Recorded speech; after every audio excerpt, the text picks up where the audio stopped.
यूँ तो आप सब लोग उत्तराखंड को जानते हैं। उत्तराखंड में बहुत सारी सांस्कृतिक गतिविधियाँ होती हैं और उन सांस्कृतिक गतिविधियों में, उन सांस्कृतिक नृत्यों में एक सबसे कॉमन जो नृत्य है, खास करके गढ़वाल क्षेत्र में, वो है पांडव नृत्य। गढ़वाल के प्रत्येक गांव में और खासकर रुद्रप्रयाग, चमोली, पौड़ी के कुछ एक गांव में, टिहरी के कुछ गांव में पांडव नृत्य होता है।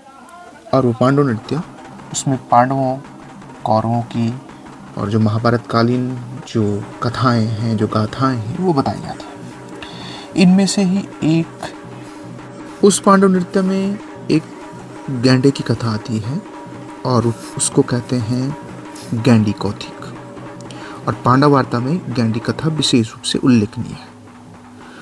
पांडव नृत्यों में प्राय कद्दू पर लकड़ी की टांगे लगाकर उसे गैंडे के रूप में मंडान, जिसे हम नृत्य मंच कहते हैं, उसमें स्थापित किया जाता है और फिर पांचों पांडव उसके चारों ओर आखेट का अभिनय करते हैं और आखेट करते हुए, उसका अभिनय करते हुए उसका नृत्य जो हम सब देखते हैं। उस समय जो गाथा गाई जाती है उसमें यह कहा जाता है कि कुंती माता को सपना हुआ कि पांडु के श्राद्ध के लिए गैंडे की खाल चाहिए। उसने अपने पांचों पुत्रों को अपना सपना सुनाया और उन्हें गैंडे की खोज में जाने को कहा। पांडव जब जाने को उद्धत हुए तो द्रौपदी ने भी साथ चलने का आग्रह किया। द्रौपदी ने कहा, भूख के समय मैं भोजन बन जाऊंगी, प्यास के समय मैं पानी बन जाऊंगी, चढ़ाई का रास्ता आएगा तो मैं तुम्हारी लाठी बन जाऊंगी, तुम्हें पसीना आएगा तो मैं तुम्हारा रुमाल बन जाऊंगी।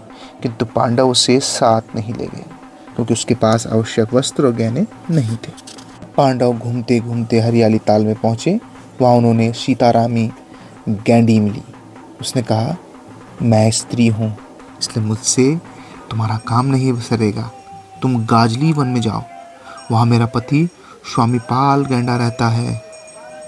पांडव वहाँ पहुँचे और उन्होंने स्वामीपाल गैंडे को मार डाला और उसकी खाल से अपने पिता का श्राद्ध किया।